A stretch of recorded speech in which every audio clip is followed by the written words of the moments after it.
আজ আমরা বাংলাদেশের অন্যতম প্রাচীন এবং ঐতিহাসিক মন্দির রমনা কালী মন্দির সম্পর্কে জানব। এই ঐতিহ্যবাহী স্থাপনাটির গল্প শুনে।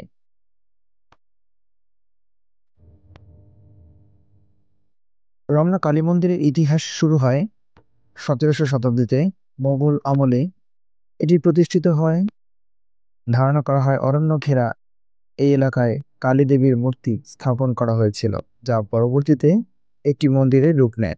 1971 সালের মুক্তিযুদ্ধের সময় মন্দিরটি ধ্বংস করা হয়, তবে পরবর্তী সময়ে এটি আবার পুনর্নির্মাণ করা হয়। এই মন্দিরের সাথে জড়িয়ে আছে কেবল ধর্মীয় নয়, ঐতিহাসিক এবং সাংস্কৃতিক গুরুত্ব। এই মন্দিরের স্থাপত্য শৈলী অত্যন্ত মনোমুগ্ধকর। এখানে কালী দেবীর একটি অনন্য মূর্তি রয়েছে, যা ভক্তদের মধ্যে বিশেষ আকর্ষণের কেন্দ্র। প্রতি বছর এখানে দুর্গাপূজা, কালী পূজা এবং অন্যান্য উৎসব অত্যন্ত ধুমধামের সাথে পালন করা হয়। ভক্তরা দেশের বিভিন্ন প্রান্ত থেকে এখানে পুজো দিতে আসেন। আজকের দিনে রমনা কালী মন্দির শুধু একটি ধর্মীয় স্থান না, এটি বাংলাদেশের ইতিহাস ও সংস্কৃতির একটি গুরুত্বপূর্ণ অংশ।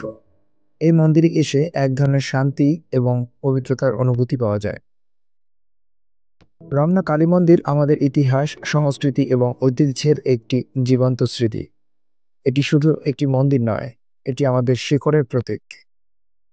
আপনারা যদি এই মন্দিরে কখনো যান, তবে এর সৌন্দর্য এবং পবিত্রতা নিজ চোখে দেখে আসুন। আর এই ভিডিওটি ভালো লেগে থাকলে চ্যানেলটি সাবস্ক্রাইব করতে ভুলবেন না।